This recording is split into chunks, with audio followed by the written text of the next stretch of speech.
Welcome to Red, White, and Blue. I'm Gary Polland. And I'm the smiling liberal David Jones. This week we have Dr. Stephen Klineberg, and I think he has the distinction of being our #1 guest for the 17 years we've been on the air. He's the founding director of the Kinder Institute for Urban Research, but more importantly, he's been doing a Houston area survey, now called the Kinder Houston area survey forever. 37 years. Yeah, so we haven't been on that long. But for 17 of those years, we've had you on every year talking about it, and all the changes have taken place, and it's awesome. You're this very is the informative. First post-Harvey survey, right? And the quote that is mentioned in your in the newspaper from you is, Harvey reinforced growing awareness that climate change is not some liberal invention. What in your survey tells you that? Well, we've been asking the questions, both climate change questions, over all these years, and in both the question that said, how serious a problem is global warming or climate change? Very serious, somewhat serious, not very serious. And is it primarily caused by human activities or by natural cycles? And in both cases, a continuing increase and a slight further jump even in this year's survey. And we asked people after the storm, how do you agree or disagree? It's almost certain, I think we said, that there will be more serious storms in the next 10 years as we experienced in the last 10, 75%. Okay, so to be clear, this survey is of individuals. This is not scientists, this is not experts. Right. No, this is random. And I think pretty much everyone agrees we have climate change. Now, there is disagreements on what causes it. Right. And what I think as a lawyer, or what David thinks as a lawyer, or you as an academician, really doesn't matter. Oh, you'd rather listen to the scientists, I take it? Well, there's a... That's another issue. But it is interesting to see that the general public is moving increasingly toward... Right, because we see that. Yeah. But you also realized in doing your survey that a lot of things that went wrong with Harvey were created by humans. Not humans living, but development. Right. In the floodplain, not getting projects done when they're supposed to be done, things like that. And an ideology in general that says... free enterprise system works best, and developers ought to be free to build wherever they want. Now, growing questions about that. It's one of the issues for the future. I think, will we be able to grow in a way that reduces the impact of storms? I also noticed that I don't know whether or not Gary's referring to the survey or not, but in the survey, I saw that the numbers were in majorities of those who said that the government should be able to pay for even minor damages to people's homes, and especially whenever the damages were major. They were willing to raise taxes to support their fellow citizens in your survey.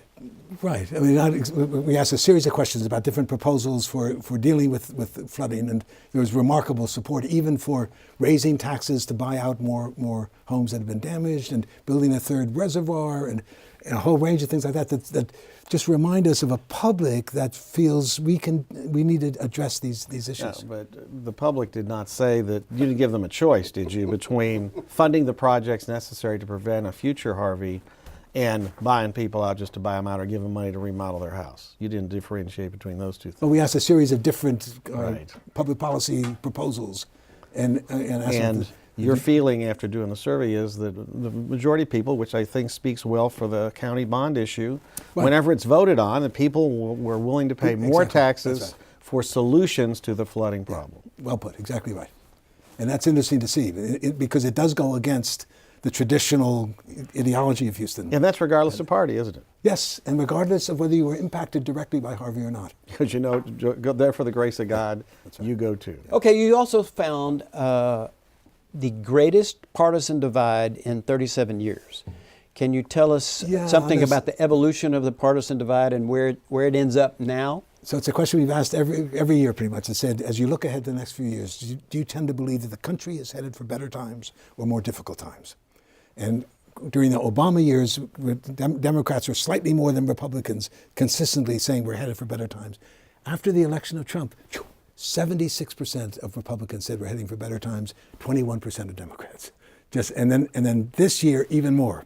So that polarization, it's a reminder that what we see in the world is always a construction between what's out there and who's asking the question, who's looking, what interpretations are we making? How does your right track, basically it's right That's the same track, wrong question, track yeah. question that's asked nationally now? Trump's numbers are up in the upper 50s. Well, as the country's in the upper 50s, much higher than Obama ever got in his 8 years. How does that track with what you found in the Houston area? That polarization is greater than we've ever seen before because of the anti-Trump vote as well as the pro-Trump vote, right? So, but Houston and Harris County, as you know, we've seen this over the years. We used to be a 50-50 county, and now it's consistently more Democrat than Republican. So did you have a DNR breakdown? Yeah, I mean, that was what it was. It was Republican-Democrat shift was what we were looking at. So And that was a good, an outlook question, not That's right, what's your exactly. preference by party. And I thought in the Oh. past you had preference by party. No, it was asking people's outlooks on the country by party, right? Which is one of the, we do that. That's one of the things we know about people is what is their party, how much education they had, how much income, what their ethnicity, and all those become predictors. But party was the key predictor on that question, of course. And never have we seen that kind of polarization. I mean, But it was not a pure breakdown of how many of you prefer Republicans versus how many that's right. vote Democrats. So that was not. I got it. Yeah, I got that it. was last year. We looked at specifically. Do you at that think year. that the Houston area is different from the rest of the country in terms of the partisan divide that we have and we have here? I'm finally writing the book on these 37 okay. years. So we of got to surveys. bring you back and So talk about the book. The book is called Prophetic City, Houston on the Cusp of a Changing America. And it's above all, of course, demographic, but it's not just that. It's Houston went into major recession with the collapse of the oil boom and then recovered into the new America, a new economy where education's become critical and the growing gap between rich and poor predicated on access to quality education. This epic shift from a nation that was an amalgam of European nationalities into becoming a microcosm of the world. Nowhere more clearly seen than Houston. Well, I know in your survey over the last couple of years you've noted that Houston area has become majority minority. Right, we're all, we're all minorities. Has that trend continued? Does that include Bel Air, where Gary lives? Well, Houston is one of the most segregated cities in America by income, and so we live in separate worlds. But the overall economy, the overall population has just been transformed, right? I mean, the big story was during the oil boom years, Anglos were pouring into Houston until 1982, when the Anglo population stopped growing. And all the growth of this, the most rapidly growing city in America, has been the influx of African Americans, Latinos, and Asians. So I tell people, no city has benefited more from immigration than Houston, Texas. We would not have, we've kept growing. In 1980, we were the same size as Philadelphia. For one reason or another, Philadelphia never became a magnet for the new urban growth of America in the 21st century. Another reason why we need people coming into our country is fertility rates are Yes, you on saw the that. decline. We're not 1.9 having enough children to support the public services that we are about to be seeing So coming up. immigrants are, all the cities that have thrived are all cities that have immigrant, because that was the source of growth. The other big story, of course, is the aging of Anglos, right? That Anglo population that is now, the baby boom, 76 million of us born between 1946 and 1964, turning 72 this year. Major, literal doubling of the number of Americans. David's not 72. No. But you still, what's the biggest problem facing Houston? And not unlike other surveys, this one says traffic. That's right. And were there? It's been saying that for the last 5 years. Okay, was there, Just 5 years? Yep. Well, before that it was the economy, and before that it was crime. Yeah, But and then now it's traffic. That's the new. It's the new. And normal. were there options given such that they could say we would like to see more rail, commuter rail. Those are We'd other like to have a better bus system. Specific questions that we asked. So one of the Why things isn't everybody on a bike? Whatever. right? Yeah. So we asked, how important is it for the future of Houston to make major improvements in the mass transit systems? If you could live anywhere you wanted in Houston, would you prefer a single-family home with a big yard where you need to drive everywhere you want to go, or a smaller, more urbanized home within walking distance of shops and and what'd you workplaces? learn? And you can see a growing population saying, I'm looking for more Okay, but urban. is that reflected in what the reality on the ground? I understand what people tell you. Right. Yeah, I want more mass transit and I will Right. drive it, but Yeah. it doesn't seem like the people- rider rate right. for a metro is declining, even though their rail is Yeah, expanded. I So I wonder, maybe people say that because it's politically correct to say I'm for mass transit and I'm for less impact with my yard. And I Yes, really would like to of give up course. my car, but then they don't. Okay, so I got two answers there. Number one, we're asking the same question every year. I know you So are. it's Yeah. so this whatever the bias is, it's the same bias. So Understood. you watch them. But the other key point is that we're a different folk. We went out to the suburbs when 2/3 of all American families had children living at home. Today, less than 1/3 of households have children at home. And when they have children, they're not having the 3.6, which was the baby boom, they're having 1.9. And we built a civilization predicated on family. So you can see the changes going on as people, the couple other quick examples were the fastest growing age segment of the American population are men and women over the age of 80. And I tell people, I'm not sure I want all those 85-year-olds having to drive everywhere in Houston, Texas. one Scary thought. 2/3. Yes, exactly. The creative generation, they're trying to attract the millennials. Sociologists talk about the millennials as a postponing generation. They seem to be in no rush to get married, have babies, to turn us into grandparents. They want to be in the city or in urban areas of the suburbs. Until they decide they want to get married and have babies, then where are they going? Right, but then they have 1.9 babies, and is that if they can, because fertility rates, as you know, go down as you get older. Yeah. Wow. Yeah. So It's a new world that's emerging, and you can see it particularly clearly, I think, in Houston. How do Houstonians stack up in your survey against the opinions and actions of the president, who, of course, doesn't want transgenders in the military? He's got a Muslim ban on 8 countries. And he recently called illegal migrants animals. And Right, so on those 3 issues, in terms of tolerance for those groups, how does he stack up with Houstonians? Well, that's what's one of the fascinating things. We talked about this before, that there's a critical difference between public opinion, which is what we're measuring when we ask people in the privacy of their homes, how do you see the world? And you're right, they might answer it not necessarily, but they're answering it the way they feel it. Well, but if that's changed, that's important. But it's how do you see the world, and politically effective opinion. Who votes? Who controls the political apparatus? Who establishes the redistricting? That all has to do with a big disjuncture. And yet, at the same time, in a democracy, ultimately public opinion will out. And it's going to be interesting to see how So what were the that numbers? plays out. How did the numbers change from last year? So say? one example is a question that we asked 2 years ago and again this year that said people who are in danger in their home countries because of their ideologies or their ethnicity or their beliefs should always be welcome in Houston. And 64% agreed with that 2 years ago. We thought, let's see if it's gone down, and it was 75% this year. Even as we are closing the borders to refugees who are coming here. And separating children seeking from asylum. families. Well, I think they're closing the borders to illegal entry is what they're closing Well, the but borders for. these are not immigrants. These are In other words, you look at the asylum interesting numbers, though, nationally, Trump's approval rating, every time he talks about stopping illegal immigration, it seems like his approval goes up. Well, So- approval is going up because the economy seems to be doing better, I think, more than anything. Don't you think? I mean, Well, I don't know. economy- The Democrats are saying he didn't get any credit, but who knows? No, well, But it seems like he goes back. If you study the national polls, it's good when he doing makes better. a strong statement on anti-illegal immigration, his numbers get better. Well, even though the public, Even though they say this, but part of it may be I don't know. that people differentiate between legitimate refugees and illegal immigration.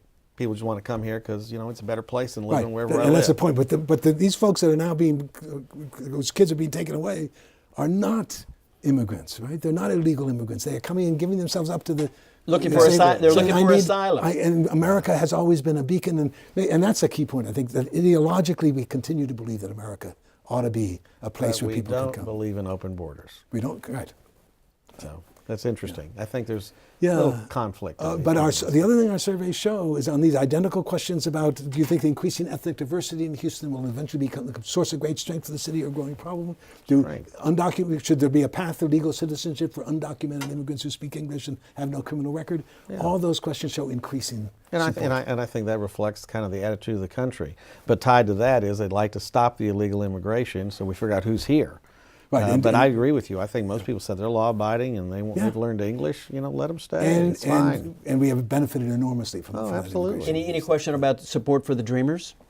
We didn't ask that this year. We should have. We always have big fights about but overwhelming support for children who are brought here as children and who basically And law-abiding, did everything we learned asked of them, English, and they went to right, college. right. They served in the military. There's some Should they be wonderful allowed to positive examples of dreamers. There's also some terrible negative examples of dreamers. Yeah, they're not all MS-13 gang No, members. as no, they're is- not. No, They're they're as not. it is of all of They're- our they're communities. all not- and they're all not great. That's true. Yeah. But actually, of course, as you know, undocumented immigrants are less likely to commit crimes than any other group because they're so much more worried about. Oh, conservatives don't believe that. Yeah, but that actually is the case. You don't Well, believe we that? still have a significant number of people in our prisons that are illegally in the country. What about- Legally in the country, but who never. Not but- because of that, because of criminal activity. what about but tolerance? less so than most other communities. What about tolerance for Muslims? Yeah, so that was interesting. So we asked a question alternating years for 10 years that said about 3 different groups, and it's sort of the othering groups. And on a 10-point scale, where 10 means very favorable feelings and 1 means very negative, unfavorable feelings, where on this scale would you characterize your feelings about gays and lesbians, about undocumented immigrants, about Muslims or the followers of Islam? And the percent who gave 7 to 10 positive went up consistently in all 3 communities over those years. That suggests, again, maybe it's hard to see why people would feel they've got to say it, give positive expressions now more than 5 years ago, but they are. And they are, and there's an embrace of this diversity that is the story of Houston, that no one would have chosen necessarily, but that is our destiny. We are where all of America is going to be in about 25 years. All of America will look like Houston looks today in 2050. This is where the American future is going to be worked out, and it's interesting to see. Well, that's why we have to solve the traffic problem. Among other things. But it's interesting to see people accepting that. Absolutely. That's who we are. Isn't it interesting that some people are focused on the southern border as far as their exclusion from the United States, when in fact, I read recently in 1924, the governor of Georgia says he wants to build a high steel wall to keep southern Europeans up. Are you Jewish? My family's Jewish. Yeah, Gary, you are. My father's Jewish. My mother was a Quaker. In 1924, the governor of Georgia said we need to build a wall to keep the Jews out and the Catholics Italians out of the country. We Yeah. don't, we, yeah. No, I don't know where they're going to put the wall since they came in normally from ports, like New York and Well, New Orleans and when you're But it is interesting to see echoes today of some of that really shameful past in American history. racist past. This guy was speaking to a Klan convention. Yeah, and it is, and that's right. And we responded to this 15.9 million immigrants who came between 1890 and 1914, coming from Europe, but coming from Southern and Eastern Europe. And they weren't Protestants; they were Catholics and Jews, and they're coming to take our jobs and destroy our country. And remember, and then that we at the put in time- this terrible law. Right? Yeah, but the rules they had in place when these immigrants came from Southern Europe, that you described, was you had to come in, you had to be healthy, and Right. you had to have signed. Your family had to sign an agreement with the government. No welfare, no government benefits, none. So if you come in and I'm your brother and you sponsor me, great, you're responsible. Don't come to us. This is a different world we live in now. Somewhat, maybe. Well, sure it is, because everybody wants not to sure hook that- into the benefits from the government. That's why the government's going broke on entitlements. Okay. You don't survey that. So do you? there. But we do see Okay. this growing. I was going to ask you about criminal growing justice. Is criminal justice still an issue of concern to your So survey we've asked that in people? the past, as you know. We didn't ask it this year. Okay. Decided not to? With the big fights we have every year is, You're in it's already- charge. it's What is already- your fight? It's already Just 30-minute rule. question there. You rule. So what was the most significant change between this year and the last 2 years in your survey? Okay, well, something we haven't talked about, which is education, and we rarely have focused on. We asked 2 key questions. One was a question that we last asked in 2009, 10 years ago, that said, which of these statements comes closest to your feelings about the public schools? The schools have enough money, if it were used wisely, to provide a quality education, where the schools will need significantly more money to provide a quality education. 10 years ago, 50-50 split. This, if it were used wisely, is a powerful kind of. It is. Today, that identical question, 54% to 40%. Well, I saw that preschool education, universal preschool education, was at And that was- 67%, including taxes to support it. That's right. That was the other big surprise. So number one was we need to spend more money if we're going to provide a quality education, which we had not seen before in the surveys. And the other was this question we asked for the first time that said, are you in favor or opposed to raising local taxes in order to provide universal preschool for every child in Houston? And we thought, raising local taxes, it's not a question like that. You never get more than 67% to 30% said, yes, I'm in favor of that. And it's a reminder that that's a really critical challenge. Did you ask in the survey whether or not our children are getting quality education in the Houston Independent School District? Did you ask that question? Not in this year's Yeah, Or did because you my ask- guess How say would that you may rate be this Or public did, you, school? or did you exclusive. ask, are our children learning? Yeah. But it was striking to see that sort of recognition that more money is going to be needed, that education has become, and the preschool thing is really striking because one of the moments of truth in education, as you know, is third grade reading. If you're not reading at third grade level in third grade, you're 4 times more likely to drop out of high school in a world where there are no jobs if you drop out of high school. And the single most powerful predictor of whether you can read at third grade level is, did you start kindergarten ready to learn to read? And rich kids in Houston start kindergarten 1.5 to 2 years ahead of poor kids.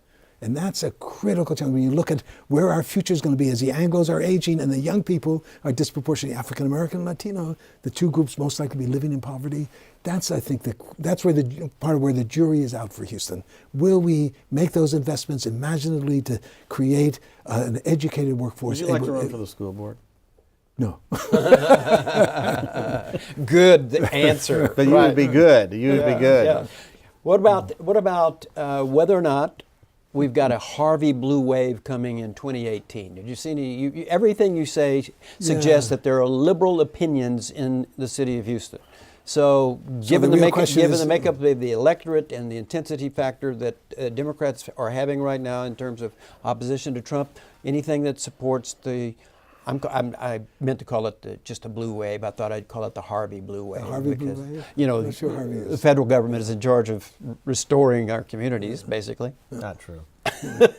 As we can tell by the leadership by the county commissioners, David, asking for the money to do what they need to do. But the whole story of Texas is, I mean, this is such a red state, and we're so used to voting for Republicans, and we have such a low voter turnout, and the new folks coming along are disproportionately less educated and younger, and those are the 2 key demographics that predict whether you vote.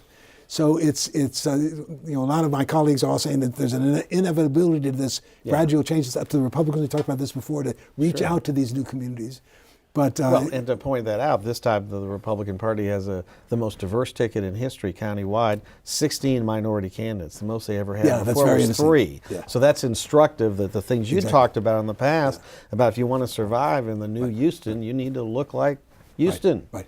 But you also got to have solutions to some of these critical problems. Okay, so how many did your survey break it down into ethnicities? I mean, white, Hispanics, African Americans, and Asians, and we distinguish among Latinos by whether they're U.S. born or. Did you see any huge differences, say, with respect to the African American opinions that were separate and apart from the other groups? Yeah, well, I mean, all across the board. I mean, it's a tremendously important dimension of people's lives and experiences and perceptions. But what is striking is that Anglos are distinctive from all other groups in their central resistance to government. All other groups are much more likely to say government needs to take more. We said, if you think government is trying to do too many things, it should be left to individuals and businesses, or government needs to do more to solve our country's problems. Government, agree or disagree, government should take action to reduce income differences between rich and poor in America. Anglos are saying, no, African Americans, Latinos, and Asians are much more likely to say, yes, we need to address this. This is part of the challenge for the city. So that's an interesting dynamic, and it underlies, I think, a lot of. Are you saying you're seeing white resistance to the compensation or the programs that might cause money of white people to bring people up to standard? Well, Anglos have never trusted government in the way that non-Anglos do. Yeah, they listen to Ronald Reagan. That's right. Government. No, they got. No, I don't know why they don't trust. They got all the benefits of government that's been offered to them since World War II. It's been a white affirmative action country since World War II. You know, they don't have any right reasons to be complaining about anything. I don't know where that came from, David. We'll have to do a show on that, because I don't agree. But ask Steve what the GI Bill was constructed for, and whether or not African Americans were in it. Of course, yeah. And 38% of the jobs are union jobs. No African Americans were allowed to join unions, so there's that inequality. But the other thing we're watching is among Anglos, that differentiations, but Anglos are also moving more towards saying we've got to solve these problems. We've got to spend more money on some of these issues. And that's interesting also, I think. Is maybe spend more money effectively as opposed to just spend money and waste it like we do so often. Yeah. Everything you say, Gary, indicates that we're wasting money no matter what we do. No. I mean, you know, there's actually some things that we spend money on. You're going to be happy only whenever we've used every dollar to invade Iran. I mean, that's when you're going to be happiest. I don't know, but I think that's another show. That Iran is a threat, David, and we'll be happy to educate you on that. But that wasn't in your survey, was it? Should we invade Iran? Not there, David. Not international relations at all, probably. No, actually, that's right. I mean, we didn't get back to that. I mean, in the early years, we kept asking about the Soviet Union and about... Sure. Well, you may get back to that. That may be something you put in next year. Right? Well, Putin could be, a friendly You member ask of about our spending community on soon. defense, but you're right. No, that's, Right. Well, there's so many things you can ask, right? I mean, You have to limit it, you said, to 30 Yeah, minutes. yeah. How do you pick the people you survey? Well, that's done by a professional survey organization called SSRS out of Media, Pennsylvania. Okay. And it's a representative random sample of phone numbers, 40% landline, 60% cell phone. Wow. And a tremendous effort to And that's the way you ought to do it, and keep doing it that way. In fact, Yeah. keep doing what you're doing So every then- year, Steve. And we'll have you Klineberg, back. And we'll have you back. And Okay. thanks for being here on the Oh, show. you bet, guys. Thank Great you, to sir. be here. Thank And you. we'll be back next week with Red, White, and Blue.